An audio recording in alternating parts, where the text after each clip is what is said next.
Gubernur Iman yang ditulis oleh Hajar Rosniyati binti Mansur. Jadi bagi memohon keberkatan kuliah kita pada malam Maghrib Jumaat yang barakah ini, adalah sama-sama kita membacakan umul kitab yang akan dipimpin oleh Al-Fadhil Ustaz untuk kita hadiahkan kepada baginda Rasulullah sallallahu alaihi wasallam, keluarga baginda, para sahabat, para sholihin, para syuhada, alim ulama, guru-guru kita, adik keluarga kita serta muslimin dan muslimat sama ada yang masih hidup ataupun yang telah kembali ke rahmatullah. Isiril Fatihah. Bismillahirrahmanirrahim. Alhamdulillahi Rabbil Alamin. Ar-Rahmanir-Rahim. Maliki Yawmiddin. Iyyaka na'budu wa iyyaka nasta'in. Ihdinas siratal mustaqim. Siratal ladzina an'amta 'alaihim. Ghairil maghdubi 'alaihim waladdallin. Amin. Amin, amin, amin ya Rabbal Alamin. Moga dengan istiqamahnya kita duduk dalam halaqah ilmu ini, Allah kurniakan kefahaman, Allah tingkatkan iman, Allah kurniakan keberkatan. Tanpa membuang masa lagi, semoga majlis dapat berjalan dengan lancar. Saya dengan penuh ta'zim menyerahkan kepada Al-Fadhil Ustaz. Tafadhal mashkura. Barakallahu fiik. Terima kasih kepada Puan Amnira Suhana Imran di atas moderator kita pada malam ini yang paling terbaik, insyaAllah.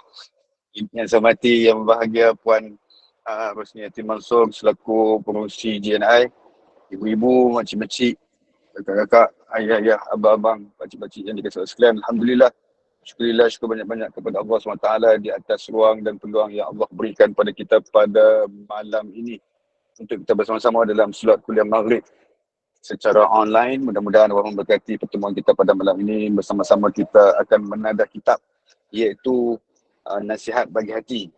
Nasihat Bagi Hati ini karangan siapa nama? Habib Ali Zainal Abidin. Mudah-mudahan Allah merahmati kita dan memberkati pertemuan kita pada malam-malam yang penuh barakah, insya-Allah. Hari ini kita masuk muka surat yang ke 31, Gembiranya Allah Subhanahu Wa Taala. Gembiranya Allah SWT 31. 31 ada ke tak ada? Dia bagi kat saya ke tak 31? Tak bagi. Bukan Ustaz, 32 tu dia punya huraian tu 32 lah. Tajuk dia duduk di 31. Satu lah tu muka surat Bagi dah tu kat bawah Ustaz tu. tadi. Buat gelang Bawah tu. kat mana? 31 tu tajuk dia. Tajuk besar, Okey, tajuk 31 besar. ya. Tajuk besar dia nasihat 10. Nasihat 10 Okey, bersama. baik. Ada. Tadi dah snap dah. Okey. Okey. Baik. Tak tengok yang muka surat 32 lah. Tapi dia punya tu Dia- gembiranya Allah tu bawah tu. Okey, dia kata apa kat situ? Sekejap. Saya nak baca. Kalau kat Dapat? sini, Dapat baca? kalau kat sini kan, Islam mendidik supaya berlembut. Kalau sebelah tu memohon semoga diampunkan dosa. Mana ni? Islam mendidik tu dah nasihat ke-11 Ustaz. Yang ni Ustaz baca yang ni. 32. Baca gembiranya Allah Subhanahu Wa Taala. Allah Subhanahu Wa Taala menyatakan dalam surah Al-Baqarah ayat 222. Sesungguhnya Allah menyukai orang-orang yang sering bertaubat dan menyucikan dirinya daripada kotoran zahir dan batin. Dapat tak? Sekejap. Sekejap. Sekejap. Allahu Akbar kabira. Gelap. Nampak kena baca dah.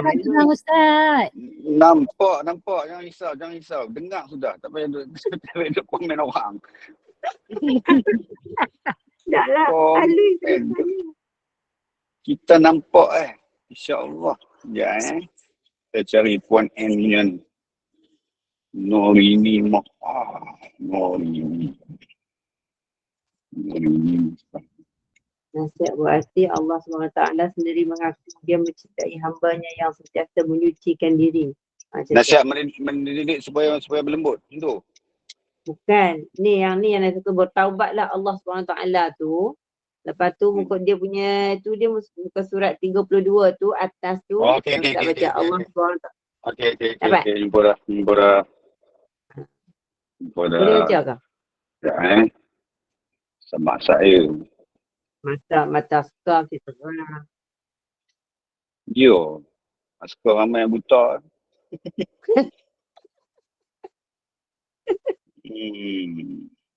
Ustaz duduk dalam gelam tu. Kelam ke? Ada lampu ke? Ada lampu, insyaAllah. Lampu retok. Lampu dalam retok. Lampu Ya. handphone tu kan ada lampu. Muka surat 32 Ha. Analogi. Atas tu. Atas. Ha, atas. Nampak tak? Atas sekali. Okey dah. Okey. Bismillahirrahmanirrahim. Allah SWT sendiri mengadu dia menyintai hambanya yang sentiasa mensucikan diri. Maka rebutlah peluang ini bagi menjadi manusia yang disukai Allah. Bahkan dikatakan pula kita manusia banyak Tidak terlepas daripada melakukan dosa. dosa. Jadi Contoh sikap Rasulullah. contoh sikap Nabi SAW yang suka bertaubat meskipun baginda Terpelihara daripada dosa. terpelihara daripada dosa. Puan and the snap cantik subuh telefon dia insya-Allah.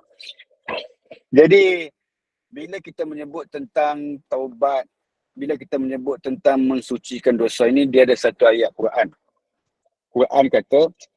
Quran kata innallaha yuhibbut tawwabin wa yuhibbul mutatahhirin. Ini ayat ni cerita tentang Allah cinta kepada orang yang bertaubat dan Allah suka kepada orang yang mensucikan diri.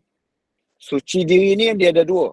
Tak semestinya cuci dari sudut zahiriah, tetapi suci dari sudut batiniah itu pun diperlukan di dalam kehidupan kita. Setengah orang dia pandai bersuci di luar saja. Cantik, dia bubuh makeup, dia bubuh eyeshadow, dia bubuh lipstick, dia bubuh lip eyes, dia bubuh macam-macam. Semua dia cantikkan diri dia di luar. Tetapi di dalam diri dia tak ada apa pun yang dibersihkan di dalamnya. Tak syok macam tu. Dia mesti luar pun cantik, dalam pun cantik. Barulah dinamakan orang yang membersihkan diri di dalam agama kita. Jadi maknanya kalau kita pandai bersihkan di luar saja, tak semestinya kita itu cantik. Tetapi hakikatnya kita dalam keadaan apa? Kita dalam keadaan hanya membersihkan di luar saja tetapi dalamannya tidak cantik. Cuba tengok. Allah kata apa? Dia kata apa ya? Innallaha jamilun wa yuhibbul jamal. Yang ini satunya. Yang kedua, disebut oleh Allah SWT bahasanya dia kata apa? Dia kata sesungguhnya innallaha la yanzuru ila suwarikum. Sedangkan Allah tak tengok pun wajah kamu. Allah tak tengok pun apa yang ada perhiasan pada kamu dulu, dia tak tengok pun. Yang dia tengok apa? Walakin yanzuru ila qulubikum wa a'malikum. Yang pastinya yang Allah tengok iaitu apa yang ada dalam hati kita tu. Hati niat dia bagus, kemudian keikhlasannya dalam beramal, kemudian sucinya hatinya, sesuci-suci lebaran. Jadi maknanya hati dia tu bersih. Bila hati dia bersih, dalaman pun cantik, maka keseluruhannya cantik. Benarlah kata Nabi SAW. Nabi kata apa? Kata Nabi SAW, Iza salahat salahal jasadu kulluh, wa iza fasadat fasadal jasadu kulluh, ala wahiyal qalb. Apa kata apa tu? Apa kata, apabila cantiknya, apabila eloknya, apabila cantiknya dihiaskan apa dia? Iza hasadat hasadan kulluh. Apa kata apa? Apabila cantiknya, apabila bagusnya perhiasannya, maka cantiklah keseluruhannya. Tetapi apabila buruknya, rosaknya sesuatu benda tersebut, maka rosaklah keseluruhannya. Apa dia itu? Ala wahiyal qalb. Apa maksud ala wahiyal qalb? Itulah yang dikatakan hati. Jadi hati pun cantik juga. Jadi maknanya kita cantikkan hati, kita cantikkan dalaman, kita cantikkan luaran. Bersih itu orang suka. taubat itu adalah salah satu elemen nak cantikkan dalaman kita. Taubat, taubat itu adalah satu elemen nak cantikkan dalaman kita, nak jadikan kita keseluruhannya cantik tu disebabkan dengan taubat kita.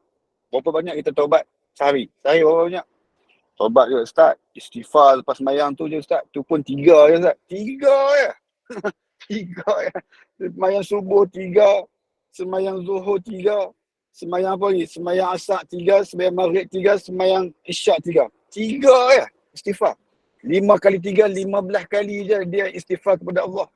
La ilaha illallah. Cuba tengok baginda Nabi SAW. Dia berapa kali dia istighfar? 70 marrah. Ada yang kata 100 kali. Ada yang katakan Nabi bukan istighfar, bahkan Nabi bertaubat kepada Allah SWT di dalam sehari 100 kali taubat. Macam mana tu? 100 kali taubat. Bila 100 kali taubat, maksudnya apa? Maksudnya bersungguh-sungguh dia bertaubat kepada Allah SWT walaupun dia tidak ada dosa. Tak ada dosa. Dia maksum. Mana ada dosa? Kita apa kita? Kita kalsum. Dia maksum. Dia tak ada dosa. Dia tak bersalah. Dia tak pernah buat salah. Dia tak pernah ada dosa. Dalam hati dia, dalam diri dia tak ada dosa langsung. Tak ada dosa langsung tu. Manusia macam tu. Masya Allah.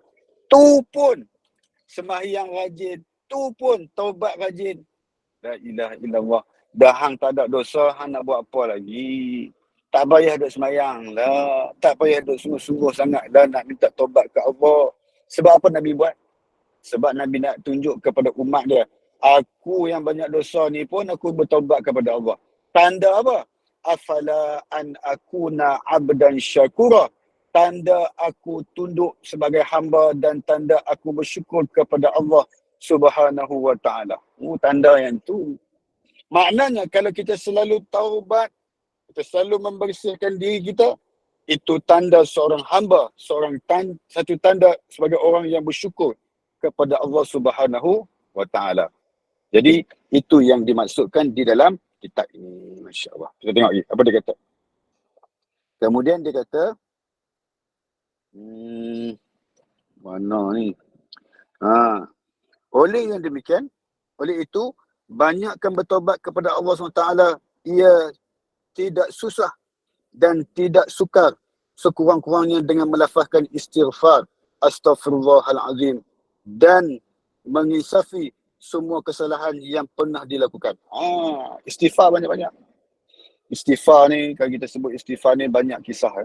Tapi istighfar ni pernah didatangi oleh orang bertemu dengan siapa? Bertemu dengan Hasan Al-Basri. Apa jadi?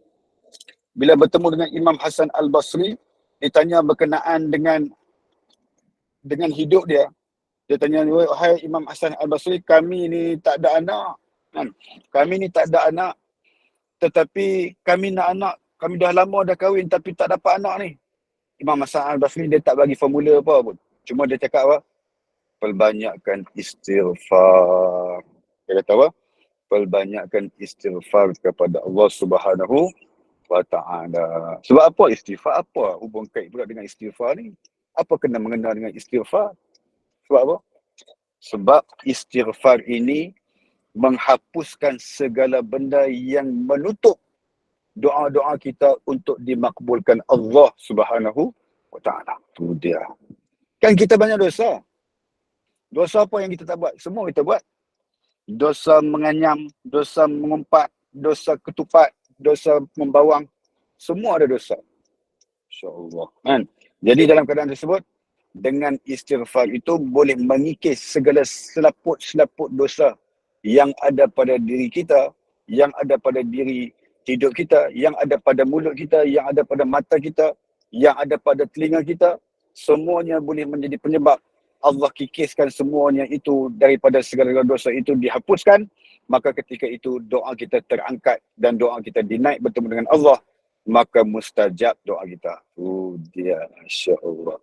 Boleh tak ibu-ibu ayah sekalian, makcik-makcik, kakak, abang-abang sekalian, sama-sama kita istighfar. Istighfar ni banyak. Banyak macam-macam jenis istighfar. Istighfar apa yang kita tahu? Istighfar biasa. Ada orang kata, Ustaz istighfar biasa macam mana? Istighfar biasa macam mana? Tak tahu. Astagfirullah je, makcik. Astagfirullah je. Astaghfirullah. Kalau nak lagu sikit lah. Astaghfirullahalazim. Alladzi la ilaha illa wal hayyul qayyum. Wa atubu ilaih. Itu paling best lah tu. Tu Ustaz panjang Ustaz. Pendek lagi Ustaz. Astaghfirullah. Astaghfirullah. Lagu ada Ustaz? Ada? Astaghfirullah, astaghfirullah, astaghfirullah, astaghfirullah, astaghfirullah, astaghfirullah, astaghfirullah, astaghfirullah, astaghfirullah, astaghfirullah, astaghfirullah, astaghfirullah, astaghfirullah, astaghfirullah, astaghfirullah, astaghfirullah. Boleh buat lagu. Ustaz, tapi kita orang tak nak yang tu Ustaz. Yang tu biasa punya istighfar Ustaz. Kita nak yang canggih lagi. Yang paling mahal sekali istighfar. Amboi. Nak paling mahal. Kemah. Kemah betul. Nak apa? Kita nak Sayyidul Istighfar. Amboi kemah. Sayyidul Istighfar. Dia nak kemah yang tu. Tak apa, bagus ya. Makcik-makcik, ibu-ibu ayah yang dikasih sekalian. Sayyidul Istighfar adalah penghulu segala istighfar ini. Mesti kita melaziminya sehari di waktu pagi 7 kali dan di waktu maghrib 7 kali. Sebab apa?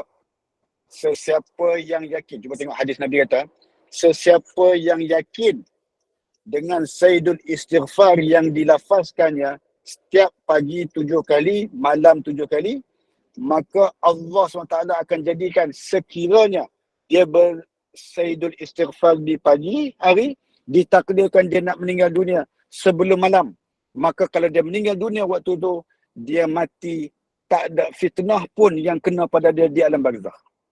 Dia. Bahkan 7 kalau ke dia 3 Ustaz? 3 ke 7 7. Ustaz? 7 ke? Ya. 3 sikit sangat, mana boleh claim Nana hebat-hebat. 7 lah banyak. 3 apa? 7 lah 7. 7.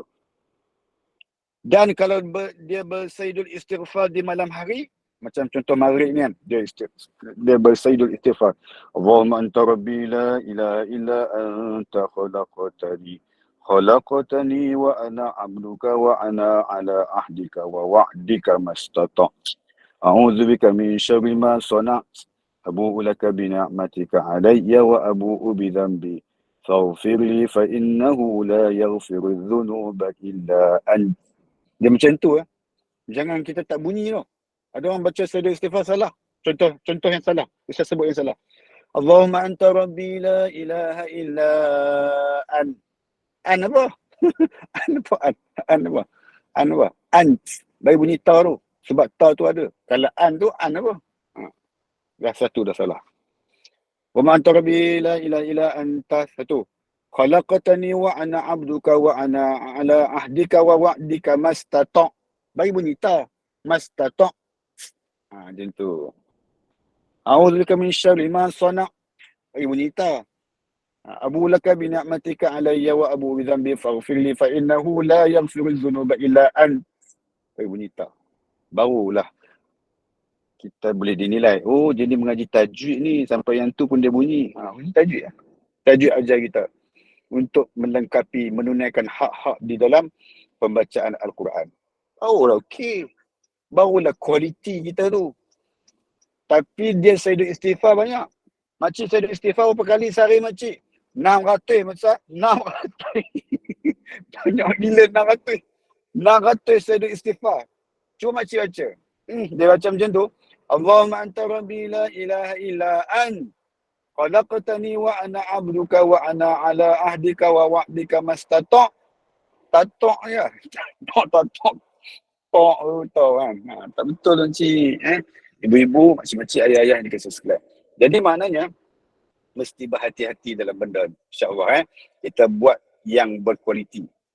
Tinggalkan yang biasa-biasa ni. Kita kualitikan pembacaan kita tersebut. InsyaAllah. Boleh Terus.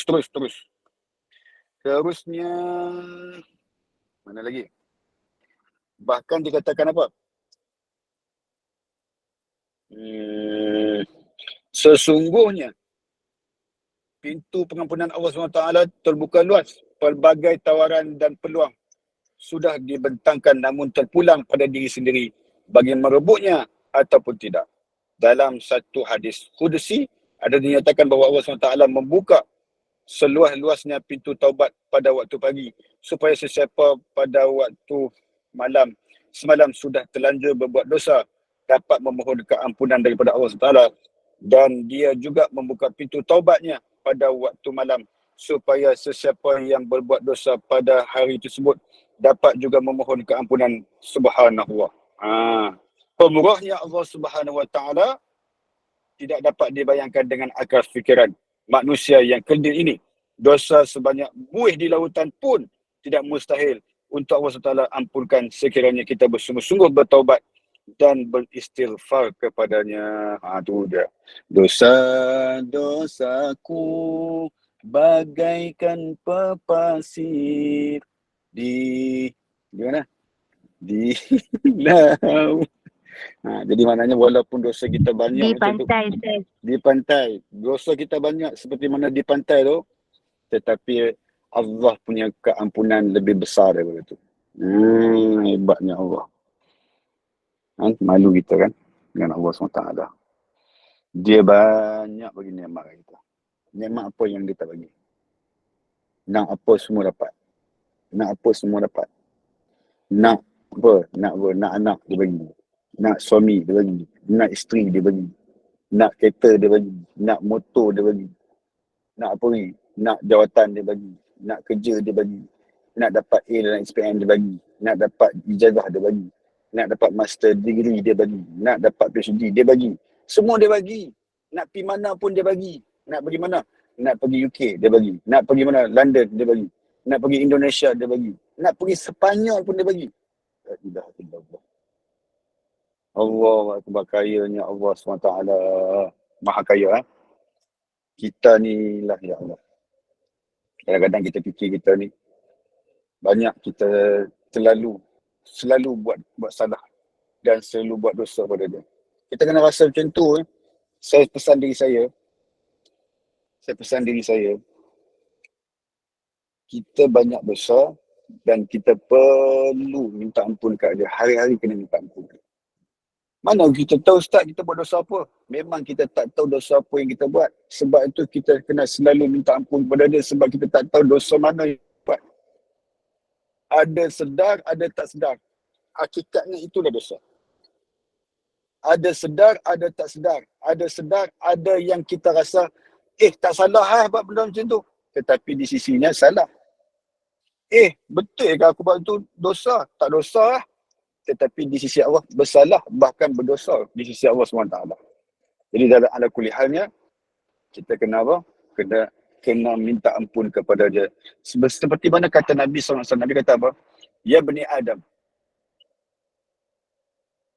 Kullu bani Adam khata'un wa khairul khata'un at-tawwabin. Ada yang kata at-tawwabun. Dia kata apa? Setiap anak Adam itu semua berdosa. Semua berdosa. Ustaz Naim berdosa. Kan? Ustaz Naim berdosa. Puan Amnira berdosa. Puan siapa lagi? Puan Nurini Makhtar berdosa. Bonda Puan Nur Akiyah berdosa. Semua berdosa. Tak ada siapa pun yang tak berdosa di dunia ni.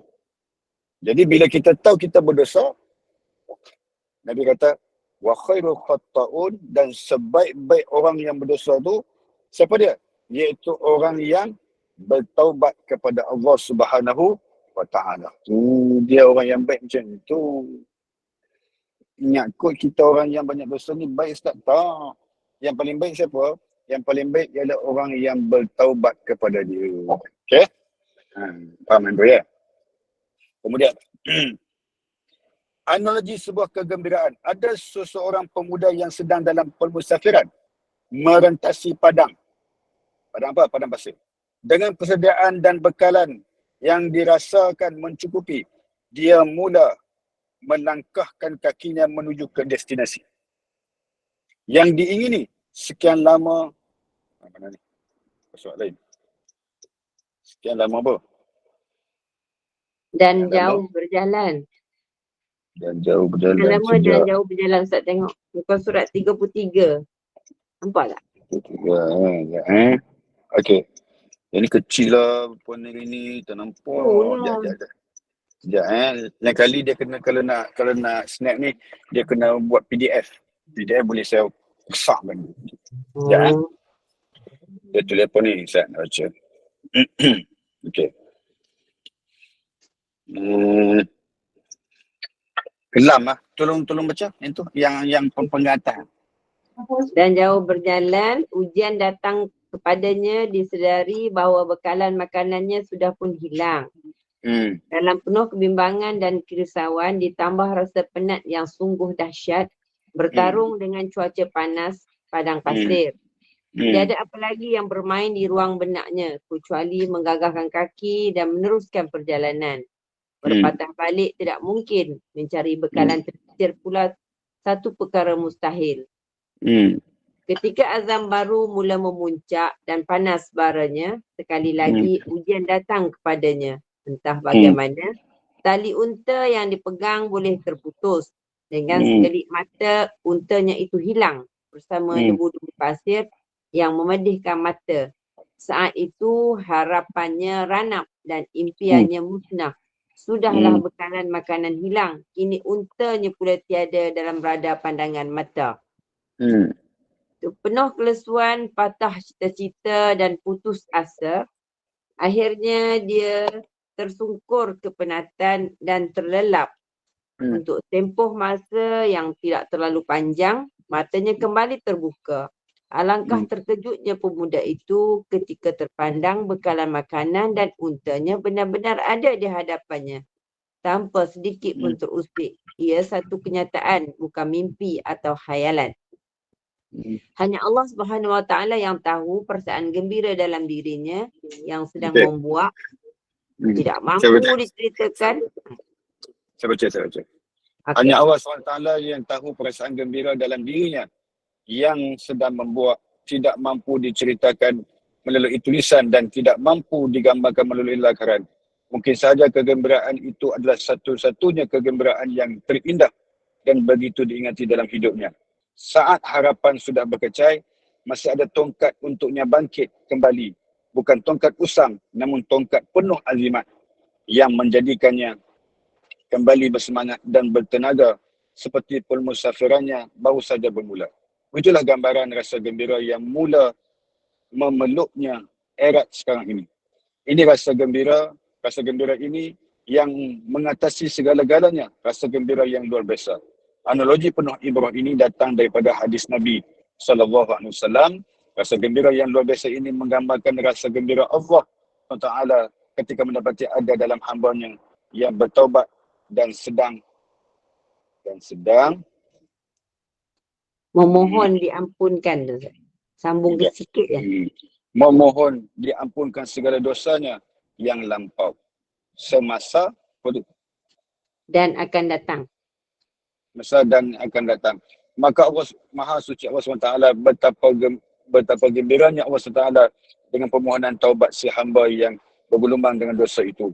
Jadi ayuhlah bersama-sama kita berlari laju dan memecut bagi mencari keampunan Allah Subhanahu Wa Taala. Mencari keampunan Allah Taala. Kita manusia semuanya pendosa, namun sebaik-baik pendosa adalah orang yang bersegera mencari keampunan Allah. Ini macam hadis Nabi SAW yang kita sebutkan tadi. Dia macam apa? Macam hadis kursi yang kita bacakan tadi. Maka sebaik-baik orang yang berdosa itu siapa? Orang yang bertaubat kepada Allah SWT.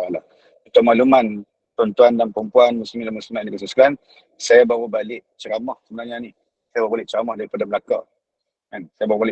Melaka.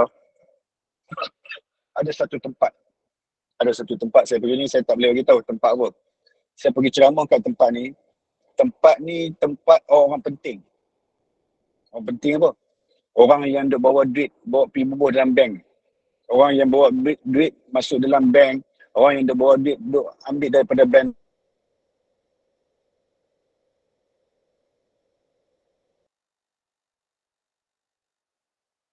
Negara masuk dalam ni orang ni. Saya pergi ceramah tempat ni. Saya pergi ceramah syarikat darat. Saya tak sebut nama syarikat apa pun saya tak sebut. Bila kita ceramah, asal macam ni. Syarikat ni bagi saya, Ustaz, Kami nak minta tolong Tuan Meja. Tolong apa? Dia kata, kami ni duit terlalu banyak shot. Duit terlalu banyak shot dia kata. Saya kata shot berapa? Sikit je ke? Tak lah Ustaz. 100,000 shot. Tu dia lah. Saya kata macam mana dia tu? Itulah Ustaz. Tak tahulah orang ni. Yang buat kerja ni orang Islam. Yang buat kerja ni orang Islam. Yang dia kata apa? Yang buat kerja ni orang Islam. Buat kerja apa? Buat kerja ambil duit. Dia kata, Ustaz, kami tak nampak pun kata dia ambil duit. Tetapi kami tahu kat mana ada tempat yang orang duk solat ni, kami tahu kat mana. Tapi kami tak tahu siapa yang ambil. Macam tempat ni, dia macam ni. Tempat ni macam ni. Semua dia tahu. Siapa yang tahu tu? Unit integrity dalam syarikat ni. Dia tahu. Dia kata, Ustaz, minta tolong. Jasa baik Ustaz. Kami nak kerahkan Ustaz. Ustaz pergi ceramah. Ustaz pergi buat tazkirah. Ustaz pergi buat satu program dekat syarikat ni. Ya, saya pergi. Saya marah ni. Dalam keadaan tersebut, bila saya sampai, saya tak sampai hati tengok muka seorang-seorang. Cuma kami tak bagi tahulah kedatangan saya ni sebab apa. Saya tak bagi tahu. Cuma saya kata, saya datang ni kita nak buat tazkirah hari Jumaat. Ya. Saya cakap macam tu lah. Kalau saya kata, aku main ni sebab hampa ni semua pencuri. Habis. Habis lintas bukan habis semua. Tapi kita tak cakap macam tu. Kita kata apa? Saya datang ni untuk saya nak berkongsi-kongsi ilmu sesama kita. Kita nak jadi orang baik. Kita nak jadi orang yang berintegriti. Kita nak jadi orang yang beramanah dalam kerjaya kita. Kita nak cari rezeki yang berkat. Saya cerita macam tu. Bila saya tengok muka-muka orang-orang Melayu kita. Orang Melayu kita makcik. Orang Islam kita makcik. Bukan orang lain. Orang Melayu Islam kita yang ambil duit tu. Kemudian dia bagi isteri dia makan. Kemudian dia bagi anak-anak dia makan. Kemudian dia guna untuk makanan dia hari-hari. Dia makan benda haram makcik hari-hari. Agak-agak apa jadi dengan bangsa kita macam ni? Allahu Akbar. Bila saya ceramah tadi, saya ambil satu slot, saya buat tajuk apa? Mencari rezeki yang berkat di dalam hidup. Saya cerita yang tu lah. Makan macam ni haram. Kalau cerita macam ni haram. Kalau buat macam ni haram. Kalau buat macam ni Allah marah. Kalau tak buat macam ni Allah marah. Kalau buat macam ni Allah marah. Saya cerita macam tu. Ada seorang perempuan tu dia menangis. Saya kata, Kak menangis kenapa Kak? Dia kata, Ustaz, sehari saya cerita ke Ustaz. Dia kata, sehari saya cerita ke Ustaz. Biar dia orang keluar dulu, sehari saya nak cerita ke Ustaz. Elok semua keluar semua. Pakak pergi ambil makan. Kan? Makan sedap malam ni, makan sedap. Makan ayam gulai, ayam kari. Ayam kari, sambal Melaka. Bukan sambal Melaka, sambal orang Melaka lah. Dia bubur macam-macam, ayam asam dalam tu. Sedap lah. Sambal. Kan?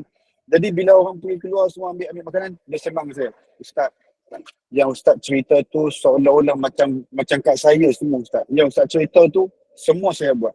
La ilaha illallah. Saya kata, kakak orang baik.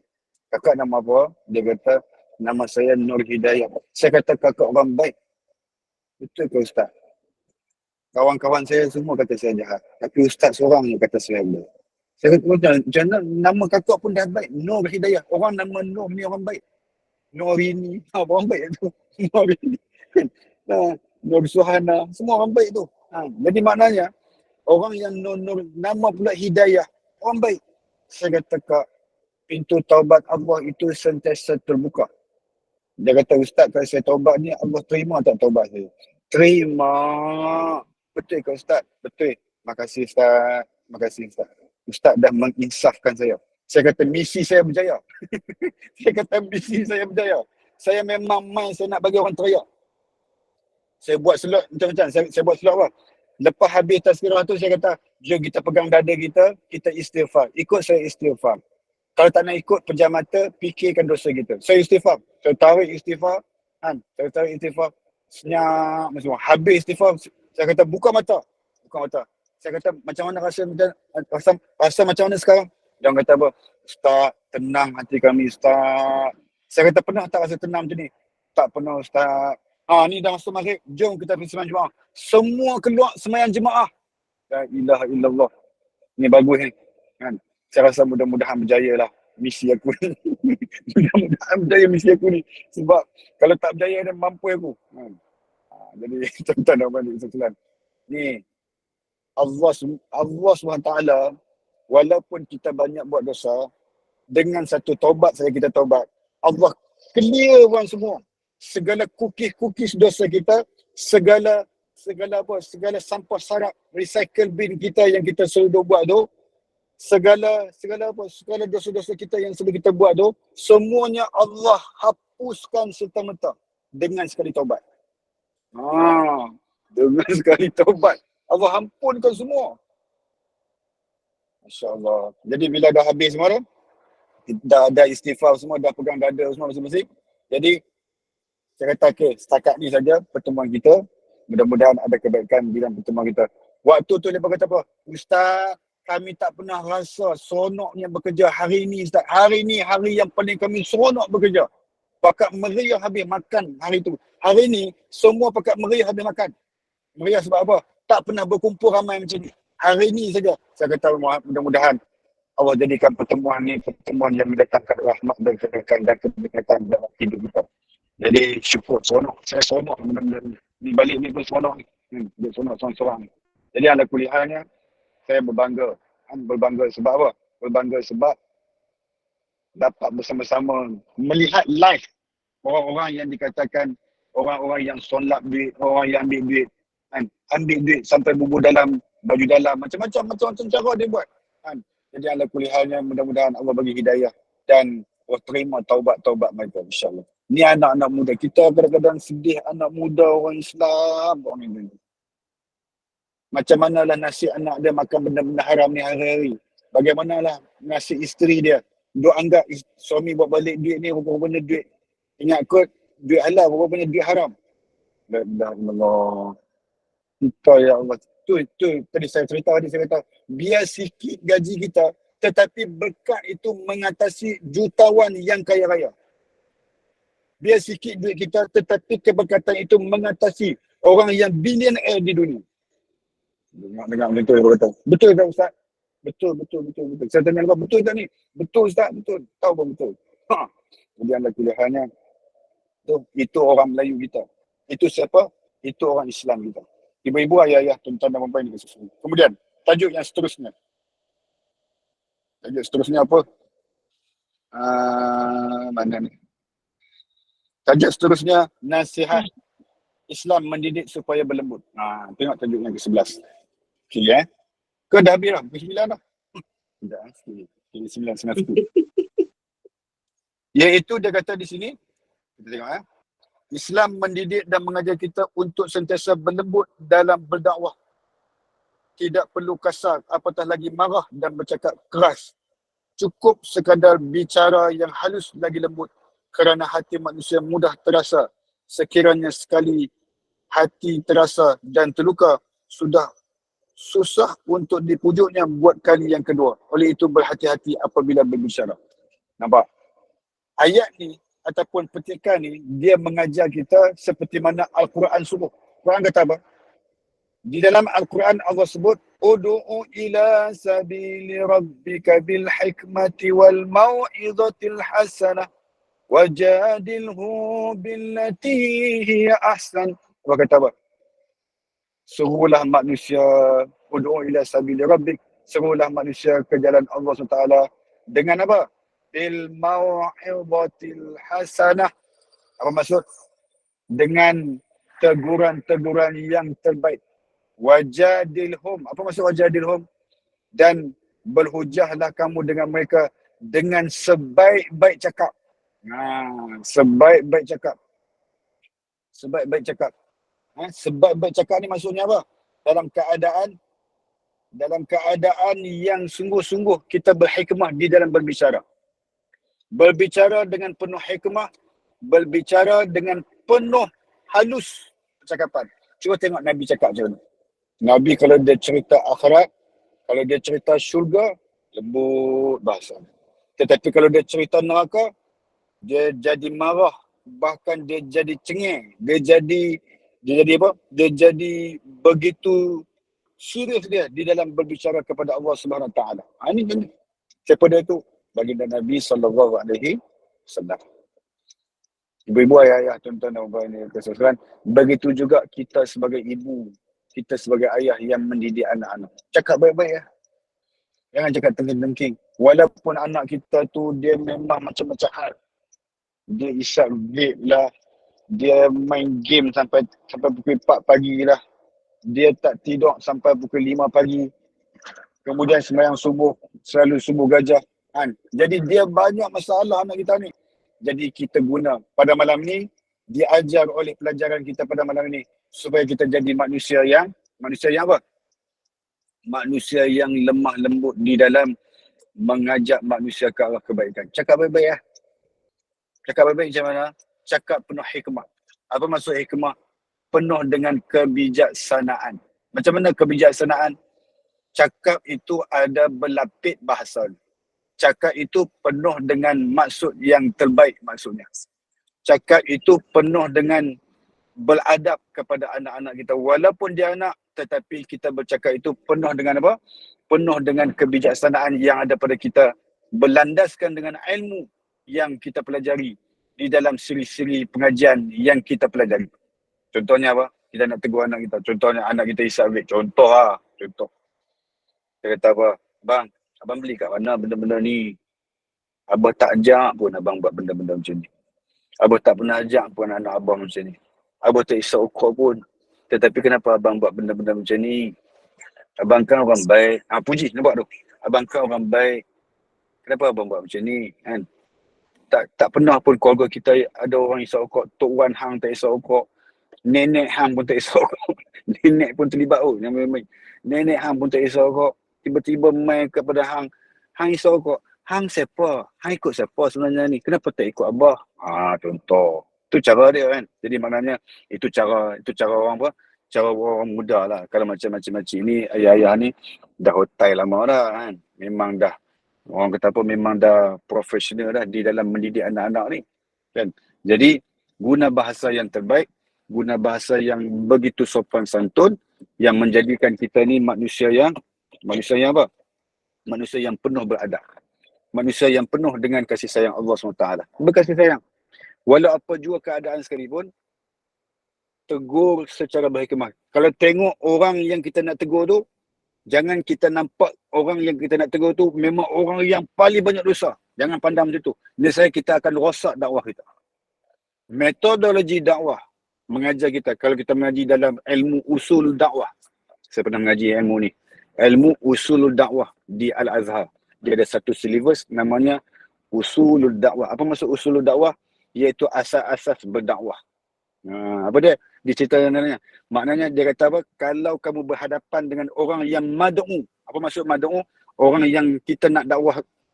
Jangan pandang dia tu banyak dosa. Sebaliknya kita bercakap kepada dia sebagai kita orang yang berdosa lebih teruk daripada dia. Sebab apa?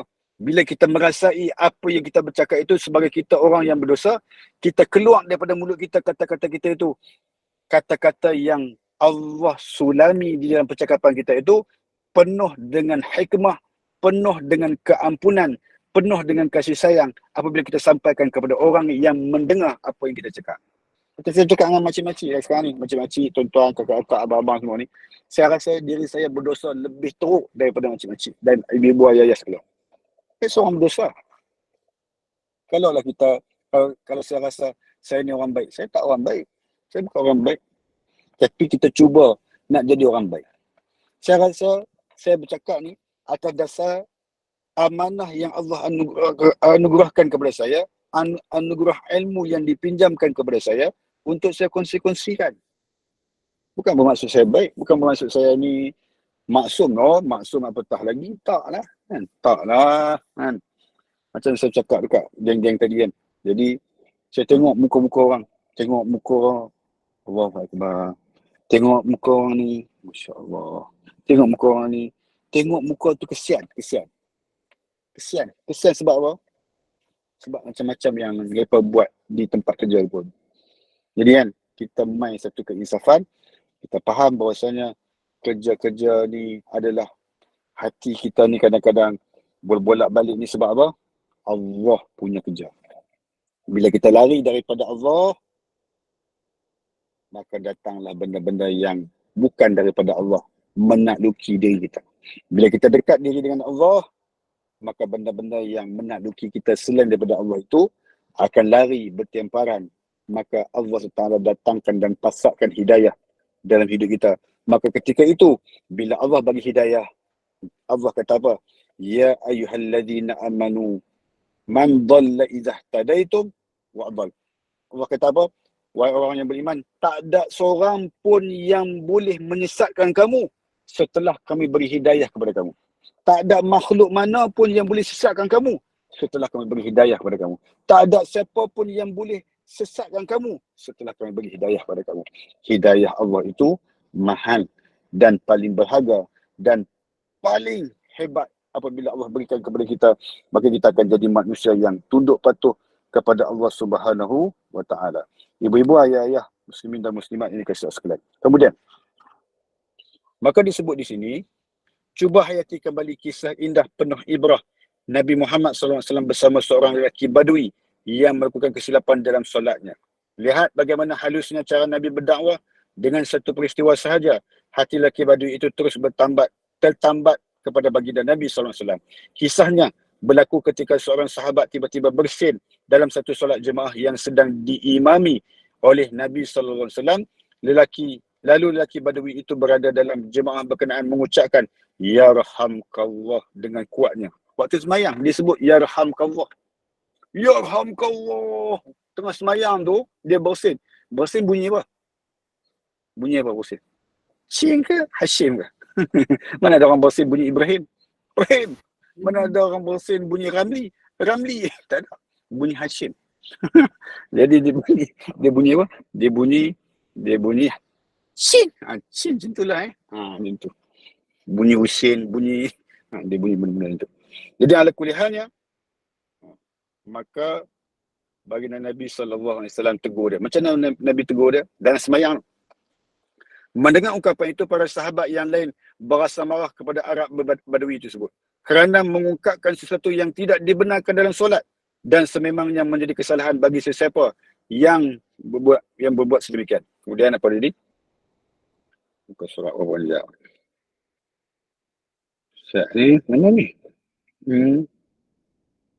30 apa? Oh, Tak. Surat 36 ada tak? Dia mana ada, okey. Tapi bolehlah nampak tak. Sedang menunaikan solat menegur orang lain.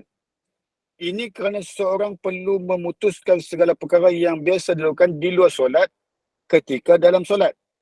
Dikatakan para sahabat pada ketika itu begitu geram dan marah kepada lelaki Badui tersebut kerana perlakuannya hingga kelihatan para sahabat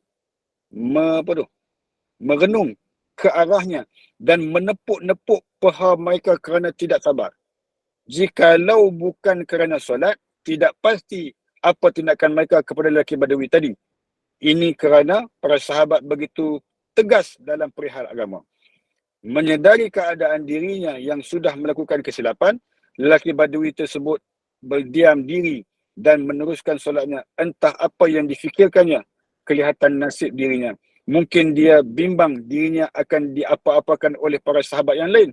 Seusai solat, para sahabat yang sedang dalam kepanasan kerana dibelenggu rasa geram terus diredakan oleh baginda Nabi SAW dengan pantas.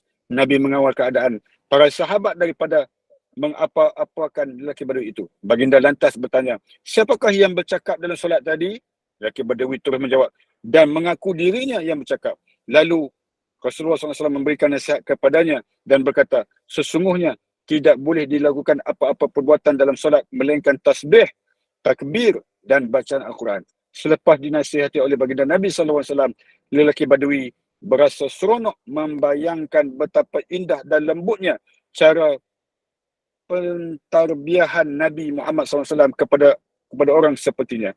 Tiada langsung lihat marah dan geram pada wajah Rasulullah SAW ketika berkata kepadanya, kebimbangan dirinya akan dipukul dan dimarahi oleh Nabi. Ternyata salah. Seperti mana yang direkodkan dalam hadis Nabi, Nabi tidak memarahi, mengherdik ataupun memukul lelaki Badui berkenaan kerana kesalahannya. Ungkapan lelaki Badui di hujung detik itu, tidak pernah aku temui seseorang pendidik sebelum dan selepas daripada itu yang begitu berhikmah dan memberi aku lebih pengajaran seperti Nabi Muhammad sallallahu alaihi wasallam. Hebatnya ya Allah. Kan? Pernah nak cari macam tu. Tengah sahabat-sahabat Nabi tengah duk marah ni, tengah duk hot ni, tiba-tiba Nabi mai bagi ayat. Maksudnya apa? Ayat ni apa? Redakan keadaan. Ni sahabat marah ni, duk tepuk paha dah ni, tunggu nak pergi pukul dia ni. Kan? Tunggu hang siap aku. Lepas ni hantar hang siapa, aku siapa. Kita kalau macam tu kita kan. Tapi Nabi SAW macam mana? Dia pergi dia dalam cool. Kan? Dalam mood yang sangat-sangat very very cool Nabi SAW. Nabi kata apa? Nabi kata tak boleh. Semayang ni tak boleh kita nak cakap. Semayang ni kalau nak tasbih boleh. Nak tahmid boleh. Nak baca Quran boleh. Selain daripada tu tak boleh. Nabi cakap macam tu. Dengan nada yang lemah lembut. Dengan nada yang ahli syurga punya bahasa. Dengan nada yang penuh hikmah. Agak-agak boleh terima tak Arab Bedui tu? Boleh terima. Sebab apa boleh terima? Dengan kelembutan yang ada pada baginda Nabi sallallahu alaihi wasallam. Mengatasi sahabat-sahabat punya bahasa dan perilaku. Maka akhlak Nabi SAW wajar kita angkatkan dia sebagai idola dan ikon, sebagai rujukan di dalam tutur kata kita, sebagai rujukan di dalam pergaulan kita, sebagai rujukan kita di dalam teguran kita. Hebatnya baginda Nabi SAW. Allahumma salli ala Sayyidina Muhammad. Allahumma salli ala Sayyidina Muhammad. Allahumma salli ala Sayyidina Muhammadin Nabiil Karim wa ala alihi wasahbihi ajma'in. Masya-Allah, hebat kan? Itulah kan, kadang-kadang kita bila dengar cerita Nabi ni, sayu kan, sayu orang yang baik, orang yang akhlak baik, orang yang mulia kan, orang yang mengajar kita yang baik, jalan-jalan yang diredai Allah. Begitulah Kemudian sikit ya. Lihat sikap dan akhlak baginda kepada seseorang yang melakukan kesalahan kerana kejahilannya. Tambahan pula penduduk Badawi tidak sama dengan penduduk lain pada zaman Nabi SAW. Mereka sedikit ketinggalan dari sudut ilmu dan pengetahuan berkenaan hukum hakam. Mungkin sahaja kerana itu mereka tersilap. Perlu ditegaskan, tidak mudah bagi kita semua untuk terus memarahi seseorang atas kesilapannya tanpa bertanya dan mengenal pasti sebab apa seseorang itu melakukan kesalahan. Dalam kisah ini, terdapat beberapa perkara yang dapat kita simpulkan sebagai pengajaran yang bersama. Yang pertama, jangan memandang orang yang melakukan kesilapan seolah-olah mereka begitu hina dan berdosa. Itu dia. Apa hikmah dia? Jangan tengok orang yang melakukan kesalahan itu, orang yang berdosa, bahkan orang yang hina. Jangan pandang macam tu. Jangan pandang. Ibrahim Al-Adham dia kata apa? Sekiranya kalau kamu memandang seorang yang datang kepada kamu nampak seperti mana orang yang berdosa, kamu mesti katakan diri kamu itu lebih berdosa daripada dia. Jika kamu melihat seorang lelaki tua datang kepada kamu, kamu adalah seorang yang muda, kamu mesti beranggapan maka dia lebih mulia daripada kamu sebab dia sudah lama beribadah daripada kamu yang baru hidup di dunia ni beribadah hanya beberapa puluh tahun. Sedangkan orang tua itu sudah berpuluh-puluh tahun lebih hebat daripada kamu lamanya beribadah kepada Allah. Hebat. Kan? Masya Allah. Jadi kalau orang semua beranggapan macam tu, senang. Tak ada lah orang jadi samseng, tak ada lah orang nak jadi tak ada lah orang nak jadi sombong, tak ada lah orang nak jadi tak ketahuan punca. Jadi dengan sebab tu, kita semua akan jadi tawaduk di dalam kehidupan kita. Kan? Yang kedua, jangan mudah memarahi orang yang melakukan kesalahan. Jangan mudah nak marah orang dengan kesalahan seseorang itu. Mungkin saja pelaku itu baru menyedari kesilapannya dan sudah bersedia bagi berubah. Yang lebih ditakuti kita dengan lantangnya mengherdik tanpa memikirkan langsung perasaannya. Sudah tentu hatinya akan terasa dan dia akan kembali memberontak. Nasihat kita tadi yang disaluti amarah hanya akan menjadi sia-sia. Dalam hal ini kita pula dianggap bersalah. Ya, kerana tidak berjaya menegurnya dengan cara yang baik. Tidak hairan jikalau selepas itu dia akan terus-menerus melakukan kesilapan dan tidak lagi ingin mendengar nasihat disebabkan kita yang sering menegurnya dengan amarah. Kekasaran pasti mengundang kedukaan dan keburukan. Ia tidak dapat melembutkan hati mana-mana pihak, hanya melembutkan yang dapat mengalahkan keegoan. Keegoan, ya. Mengalahkan keegoan seseorang. Itulah mengalahkan stage. keegoan seseorang dan hanya dengan kelembutan akan muncul selepas kebaikan. Ikutilah cara Nabi SAW dalam menegur seseorang. Adakala kita perlu berkeras dan adakala kita perlu berlembut. Nabi berkeras hanya pada orang yang terbukti kesalahannya. Namun pada yang melakukan kesalahan secara tidak sengaja, Nabi hanya berlembut. Apa tu? Nabi hanya Pendek kata. pendek kata, panjang tak kata. Pendek kata. Panjang tak kata. Kenali sasaran kita terlebih dahulu sebelum mula menuturkan kata-kata bimbang. Kita akan mengguris hati dan perasaan orang lain. Sifirnya mudah. Mengubah hati seseorang dengan nasihat yang lembut pasti akan berjaya. Jikalau tidak berjaya sekalipun, sekurang-kurangnya tiada hati yang terluka. Lambat laun, pasti nasihat itu dapat difahami. Namun sekiranya nasihat penuh kekasaran, meskipun digunakan untuk tujuan kebaikan, pasti akan ada hati yang terluka. Paling malang, mungkin ia akan mengeruhkan keadaan dan menambahkan rasa benci serta geram sebelum seseorang sempat berubah menjadi baik. Itulah untungnya kalau cakap baik kan. Tak lukakan hati siapa-siapa. Bila lukakan hati orang, orang pun menyampah, orang pun benci kat kita. Tetapi kalau tak lukakan hati orang, walaupun kita cakap baik, namun dia tak boleh terima apa yang kita cakap baik tersebut, hakikatnya kita tak melukakan hati orang, tetapi kita masih ada peluang dan ruang untuk mengubah dan mengajak orang ke arah kebaikan. Begitulah yang kita sebut pada malam ini.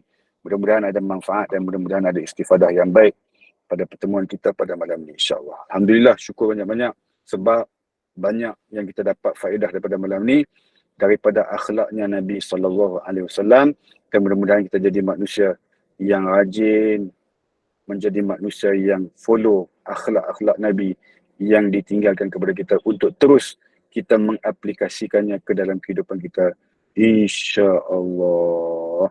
Itu sajalah malam ni yang dapat saya kongsikan.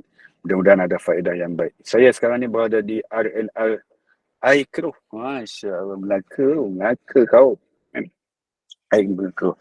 Jadi Minum kita nak Ustaz. ada? Minum dulu kan, bawa balik pergi terang sikit mata. Itulah. Bagi terang mata ni. Mata ni dah lah sepek kan. Senang sangat nak pejam. Tak apa. Lagi kita minum. Kita minum insyaAllah. Bila kita baca surah Al-Mulk, lepas tu kita tutup majlis kita dengan tasbih kifarah dan suratul As. Boleh kita baca surah Al-Mulk. Kau nak baca? Baca lah. Baca Ustaz. Baca Penutup. lah Ustaz. Jadi kita baca. Tak nak Kita baca. kuliah dah lepas ni. Jadi kita baca. A'udzubillahi minasyaitonirrajim. Bismillahirrahmanirrahim. Tabarakalladzi biyadihil mulku wa huwa ala kulli syai'in qadir. الذي خلق الموت والحياة ليبلوكم أيكم أحسن عملا وهو العزيز الغفور الذي خلق 7 سماوات طباقا ما ترى في خلق الرحمن من تفاوت فارجع البصر هل ترى من فطور ثم ارجع البصر كرتين ينقلب إليك البصر خاسئا وهو حسير ولقد زينا السماء الدنيا بمصابيح وجعلناها رجوما للشياطين واعتدنا لهم عذاب السعير وللذين كفروا بربهم عذاب جهنم وبئس المصير إذا ألقوا فيها سمعوا لها شهيقا وهي تفور تكاد تميز من الغيظ كلما ألقي فيها فوج سألهم خزنتها ألم يأتكم نذير قالوا بلى قد جاءنا نذير فكذبنا وقلنا ما نزل الله من شيء إن أنتم إلا في ضلال كبير وقالوا لو كنا نسمع أو نعقل ما كنا في أصحاب السعير فاعترفوا بذنبهم فسحقا لأصحاب السعير. إن الذين يخشون ربهم بالغيب لهم مغفرة وأجر كبير. وأسروا قولكم أو اجهروا به إنه عليم بذات الصدور. ألا يعلم من خلق وهو اللطيف الخبير. والذي جعل لكم الأرض ذلولا فامشوا في مناكبها وكلوا من رزقه وإليه النشور. أأمنتم من في السماء أن يخسف بكم الأرض فإذا هي تمور أم أمنتم من في السماء أن يرسل عليكم حاصبا فستعلمون كيف نذير. ولقد كذب الذين من قبلهم فكيف كان نكير. أولم يروا إلى الطير فوقهم صافات ويقبضن ما يمسكهن إلا الرحمن إنه بكل شيء بصير. أمن هذا الذي هو جند لكم ينصركم من دون الرحمن إن الكافرون إلا في غرور. أمن هذا الذي يرزقكم إن أمسك رزقه بل لجوا في عتو ونفور. أفمن يمشي مكبا على وجهه أهدى أمن يمشي سويا على صراط مستقيم. قل هو الذي أنشأكم وجعل لكم السمع والأبصار والأفئدة قليلا ما تشكرون. قل هو الذي ذرأكم في الأرض وإليه تحشرون. ويقولون متى هذا الوعد إن كنتم صادقين. قل إنما العلم عند الله وإنما أنا نذير مبين. فلما رأوه زلفة سيئت وجوه الذين كفروا وقيل هذا الذي كنتم به تدعون. قل أرأيتم إن أهلكني الله ومن معي أو رحمنا فمن يجير الكافرين من عذاب أليم. قل هو الرحمن آمنا به وعليه توكلنا فستعلمون من هو في ضلال مبين. قل أرأيتم إن أصبح ماءكم غورا فمن يأتيكم بماء معين. صدق الله العظيم. Ya Allah, ya Tuhan kami, Allahumma salli ala sayyidina Muhammad wa ala alihi wasallam. Ya Allah, ya Tuhan kami, pada malam yang penuh dengan keberkatan ini, wahai Allah, berkat permusafiran aku pada malam ini, wahai Allah, mudah-mudahan kau jadikanlah makbul doa kami pada malam ini, wahai Allah. Jadikan kami hamba-hambamu yang senantiasa mentaatimu. Jauhkan kami daripada menjadi hamba-hambamu yang lalai daripada mengingatimu. Wahai Allah, berikanlah kesihatan kepada kami, keafiatan kepada kami, perlindunganmu yang berterusan buat kami di dunia hingga ke syurga-Mu, wahai Allah. Jadikanlah asbab majlis ilmu pada malam ini menjadi asbab buat ibu dan ayah kami yang telah meninggal dunia. Dijadikan kubur ibu dan ayah kami satu taman daripada taman-taman syurga-Mu, bahkan memuliakan kehidupan mereka di sana, wahai Allah.